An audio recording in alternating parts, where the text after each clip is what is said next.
muri yeZimbabwe ndadzoka inini ndiri kungoti uzanu PF yozvambuka lomnyaka hazvina kumira mushe ende hazvimbomire mushe but kana chinge tatouya kudai so ina handidi zvemakuwa munoziziva ndine nguva yekuti ndinongopinda kana mumastreets ndinongosangana newe kuinbox nhasi ndine magest manyama ndisati ndabata mafone calls anopisa rega ndigara ndakukuzivisa kana uri mugari wemuSouth Africa usina work permit kana kuti study permit uchida kuregisterwa company yako kana kuti wobva wavhurirwa FNB business account zvanyore zvinhu izvozvo zviri kugonekwa nemuface anonzi Owen ane nhamba dzandaisa pascreen up chorongofana kungoita chete iwewe kungoenda panhamba idzi womudaila womufonera wotaura naye okuitira usasaswera uchivhairwa nevanhu vanekuti hauna maFNB hauna mabank account uchivhairwa nemazimba anoganza angaziva kuti hauna chinhu kavane kutorera advantage saka nguva yekutorerwa advantage yakapera ende inini ndakatouya nechifumuro ndichingofumura vanhu vakadaro vanoda kudzvanyirira mamwe mazimba kuvaona kunge vanhu vasina dhiri izvozvo usasavhairirwa nemunhu gara wavhurirwa yako FNB business account zvanyore bata Owen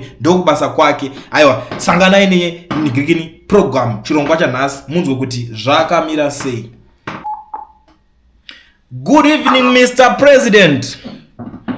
Hello, how are you? I'm good Mr. President. Nhasi ndati ndimbotaura nemi pane nyaya iri kuitika mushure mekunge ndanzwa address yenyu yamanga marova iyi. Right. Yeah, so streets nyaya iri kutenderera yekuti vanhu maZimbabweans since you are the last hope for the Zimbabweans nyaya iri kunetsa panapa ndeyekuti imimi makabhejera bhiza rine nhumbu bhiza rakaremerwa ndo zvakutaurwa nevanhu iko zvinezvi kanzi ayo bhiza rakatanga richimhanya mushe but rakazongoita mauta kumberi ukoko. What is the way forward? The way forward kuti istafunga kuti we don't condemn him on the first mistake, but kana anzwa zvataadresa akazvigadisa toita action. Kana asina gona action, he has failed. Kana akoniwa then we run tinotaura zvokuita totomhanya tomusiya tozombata mberi uko. Okay, but pangawanika here mamwe mabhiza akuti munoda kurikanda pasticken kuti riende paNigirikini. It's more like a relay kanyaya dzepolitics idzi kuti munotora chimuti motambidzana. That's right. Ini kana adaro nokuti ini kembi yangu yanga iri yekumahovhesi. Okay. But I've told him kuti I jump ship. Bhiza rinenge ratova nehope chaiyo. Ngeyo yanomisa. All right, but yeah, Tamisa wacho must break out of the cocoon, gabe Michelle. Okay. Asamba kavanza msoro sekamba.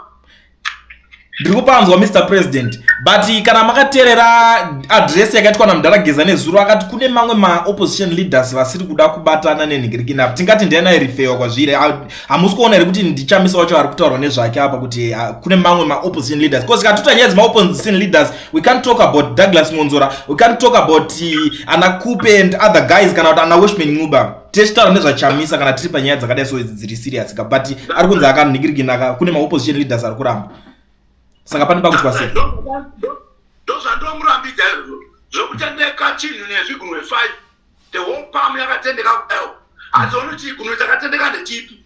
He was supposed to particularize kuti waramba ndiani, but when we are talking about the opposition in Zimbabwe, we are talking Chamisa. Okay. And this is Chamisa akawina my elections. That's what we are talking about.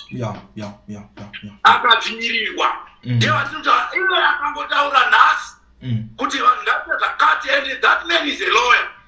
Anozazokuita zvisingapinzi vanhu munjodzi. Anozazokuita and kana achiti uzazokuita zvese vandaita mazuva ano aitondiudza kuti no ukusabata tinokuita munyatwa naiti wedu. Saka ngatimanyonanga izvi. Saka that's the only pizza rine hope in Zimbabwe. Alright, ndikupanzwa Mr. President, but pama strategies apa azvisi zvinenge zvakunoita kakusiyana here because Chamisa strategy yake kana approach yake anoshandisa neZANU-PF ndeye approach yaye yekuvhiringidza isinganzwisisike and inova more peaceful tichicompare neyamudhara Geza yanga isiri peaceful yanga itori kuti right kwakati chigananda mazvona action signal maiona kwatobvira mota kukambani kwatagray kwachivhayo kwabvira mota nekwaani futi the other one gonzi kwese kwakaita se kwakabvira mota like makazviona zvakaitika paipai kureva kuti approach yamudhara Geza handiti neapproach yachamisa zvakanosiyana saka mune makuzozvibalansa sei ipapa? Approach iri more like war. Yeah. Yagara isiri correct zvayo. Okay, why? Yewo yanetwa maprovokewa kana makanzwa kuti wenga taura last time.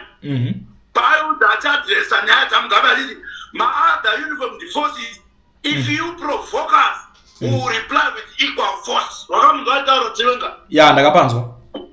Kana uri munhu anoziva hauprovoke because kana wangoprovoka watu wakunze komutemo unova kuti woso reply after waprovoka. All right. Papa ndikupanzwisa. Yeah. Okay. Andanga ndiri kuti ipapo ndikupanzwisisa Mr President pane zvese zvamuri kutaura izvozvo kunoti ndingena waprovokwa but tiri kutarisa ZANU-PF yakabvira kudhara ichiitwa mastrategy ari peaceful ende kumutemo kwacho ndo vanhu vacho ZANU-PF ndo mutemo yacho yakatozvimirira ameno mastrategy hapana kwavasiri like nezuro they were supposed to hold a meeting yanga irifanira kunge ichiitika iya yekunzi vari kutotora majudges acho kuti vaende kuchitepo school of ideology iyo inova nigirikini yeZANU-PF saka tinoti pandanzwa makutaura zvemutemo apa do you think kuti zvinoshanda here zvekuti movha zoti zvinhu zvese unofanira kunge uchiita zvinhu zvako zviri mumutemo usina kutyora mutemo?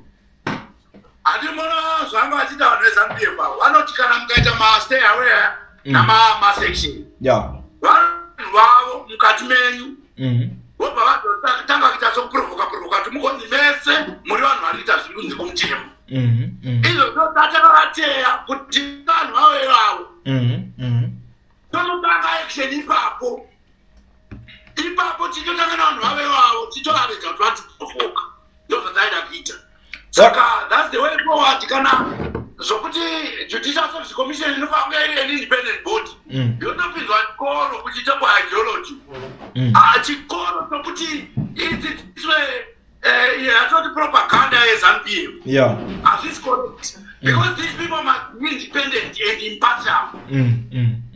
Kana everywhere bora akaonekwa kuti yamaorange neimwe team pa-half time pavanozoka final half hatimozofungi kuti referee is impartial.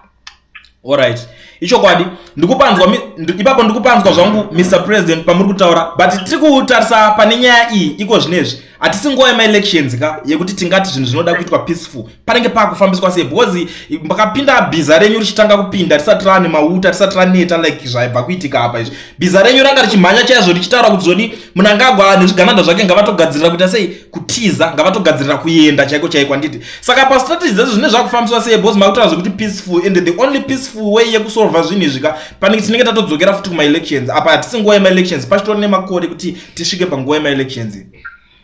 Peaceful yatotaura ndeyokudai handiti iyo wakanzati takaaplya kuti tiinde muchipichi tikakuya tsamba yadiyo ikatindwa it means zvatova peaceful it's lawful.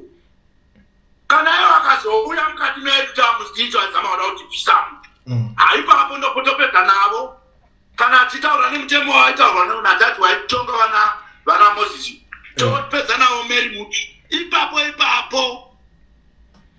Alright. It's a focus. Tukupanzwa. That is the strategy. Otherwise, from nowhere, kuti sisi ngatinyengerane tiite zvinhu zviri kunze komutemo. Tinopedza kuraisa vanhu. Vanofa. ED can actually shoot. So isu tonakuita zvinhu zviri peaceful, tichiwirirana nevanhu, totaurirana nevanhu vedu. Handiti zvataita panguva yeyaya. Vanhu vaisupport the cause. Isu tikamhanya mberi too much. Tisiya vanhu kumashure. Cause yedu haina unosapota. Kana takawanda tikabuda tikaenda mustreet tese tikaenda pasi. Kana mota vani inofamba hapana. Asi hapana kutarova. Ikadzoite soba taona kuti munhu haasadiwi. Asi pasina kutarova. Atinozona iyo kana kada kuti kana kangorova hwani wedu. Saka hatiadiwi totorovana kutanga ipapo. Pane pasingachadyiwe rinopisa. Handiko kuti unozviita nokuti anondiziva ina handisi correct. This is right. ya ipapo pari kuningirikina pari kunyatsonzwika atiri kunyatsozvinzwira tese semaningirikini semhuri yezimbabwe zvese zvamuri kutaura izvo zviri correct but mubvunzo wangu wandau takauningina kuti saka patingati strategy dzenyu dzakuchinja because mukutaura zvokuti mustreet kudzokera mustreet pakatanga chinhu ichi pakatotanga nyaya 31 machi yange iri nyaya yekupinda kwamustreet but I think makaona zvakaitika pa saka do you think kuti chinozobudirira richemustreet next round yemavakutaura yemustreet futi ndachiti lilipo paya zvakatakabika zimbishi ndakambotaura takabika zimbishi paya because takada kumanya tichimwati vanhu vanatevera that's a thing for the people but izvozvi vanhu vanotora action kuna vamwe vanorasika sii ngatite action yokuruvana ngatiteure ropa handoti titsvage zvombo titsvage kuti tigofurana ini ndovatino pakundofurana apa ngatimbomira ngatimboita nyaya yekupinda mustreet totengesa idea yedu kuvanhu. That's why I want to interrupt. But about 20 billion here, yakauya ndipo Elijah wedu commander wedu. Ndina hana kushaka nezvazo zero. Taba utorane mari totenga zvinhu. Topa vanhu vatanga vatengesa idea yedu kumanguwa. Kuti vanhu vese the whole people eat one unit to fight together. Tichita chinhu one on one day at what the same time. Alright, Mr. President, ipapa matara zo 20 billion pakutenga zvinhu ndabva ndatoti pfungwa dzangu dzava dzatanga kutobaka kushanda papa. Takatarisa ZANU-PF iko zvinezvi iri kushandisa a lot of money. They are paying vakomana vakasiyana talking about my bloggers and other people vekuti avatorina influence like isusu panapa na Kulient panapa. Vanhu ivavo vanetuma numbers shoma on internet havana vanhu vanovatera vakawanda anditi. Saka pa 20 billion iyi kuvanhu vemedia isusu tinenge tine something yoreka tinowanawo kuti tifambise basa kuenda kumberi because obvious media inoita kuti tibate vanhu totaura nevari ku-UK, Australia, worldwide vanenge vachiona chinhu chedu ichi since mati pari kubva patengwa nezvimudhudhudhu zvide vanenge vachipinda futi mumaruwa. That is correct. That's why ndachoti number one dresa makuseni pa ndataura nezvokuti vamamedia edu totoselekta tosana navo tovasponsor adequately voita zvakanaka iyoyo. Saka ndini kutambuka kuti ndosaka pana ndadresa pa Comrade Geza vana kubata ipapo ndo pane moyo wedu ipapo hatizodi kuti tifane nezvigananda kuti mari yodonate vatozidhairi hambe vanhu vakasawana trust mamuri hatitika utaona kuti nyange vanopa maloni vanoshandisa the 3 C's of business character, collateral and competence. Vakaona kuti hamuna kaunta kwayo kuti matora yaonari yavanhu mune kuparadza musingazodzoshi havazoramba vatipai mari. Isusu our sponsors are the masses. Vanhu vedu vamwe vanosponsor by through money, vamwe sponsor through ideas, vamwe sponsor through muscles dzavo nesimba ravanoshandisa handiti mozviona. So mamedia houses pa 20 billion iyoyo according to me ndakati vawanewo share ipapo inenge iri legitimately done after the deliberations of the committee inenge ita izvozvo.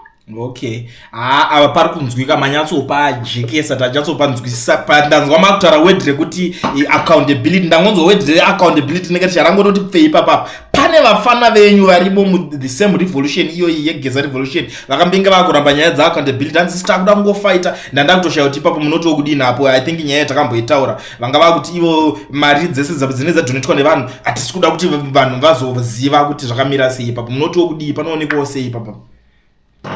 Kana unenge achiramba accountability that person is doomed because munhu wese kana uchiita chinhu chevanhu vanofanirwa kuziva kuti zvinhu zvavo zviri kubatwa sei ikodzero yavo. Zvino kana wotiwo haudadi accountability unodei.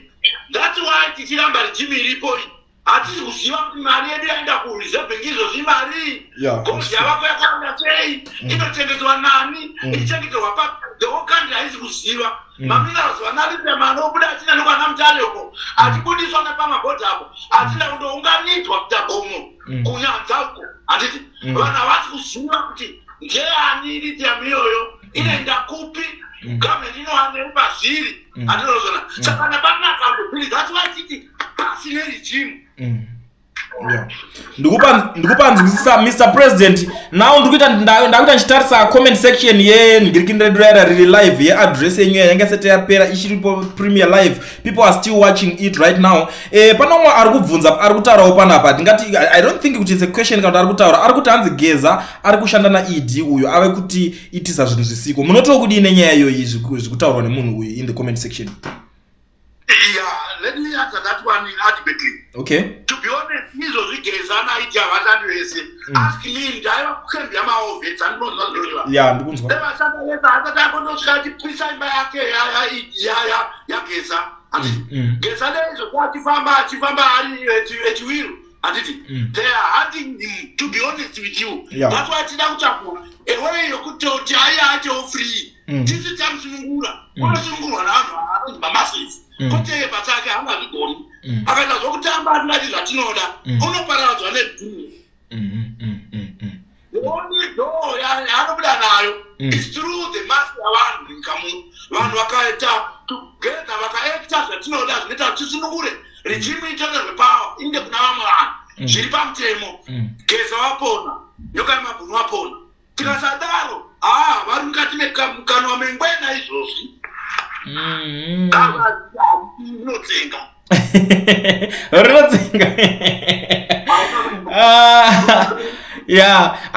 ndapanzwisisa Mr. President. Thank you so much for having time panapa pa Kulian TV zvanhasi. We are so happy, we are so excited. Thank you so much for blessing us. Aiwa matikomborera tanzwa zvakawanda vane nzeve dzekunzwa ndo patinenge tichiti vanzwa. I understand mibvunzo iripo imwe yakawanda iri kubvunzwa navanhu in the comment section, but isusu hatikwanise kuzopa mubvunzo nando kuna Mr. President. Tangotorowo yatinoona kuti yakatikoshei tikati tipe kwamuri.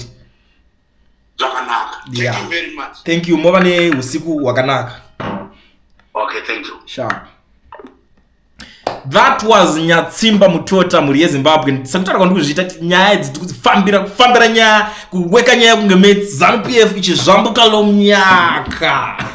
Akudyiwa rinopisa muri yeZimbabwe. So zvamanje manje ndizongoti sanganaiwo neni mu comment section mangu muchindiudzawo zvamuri kufunga, mukandiudza futi next guest. Even if you want to be the guest pa Kulian TV, don't hesitate kutora phone number dzakanzi Kulian idzodzo dzipakakana dzakanzi send audios. Tora number dza Kulian, taura neni Kulian, ndoda kuuya ipapo pa call, ndoda kuitawo the next guest. Aiwaka, we are open. Chiviti chinechi hachisi changu, chiviti chinechi hachisi chetimu yangu yese ningeri mstudio. Chiviti chenyu imimi maZimbabweans. Saka ndinongoti bye bye zvamanje manje.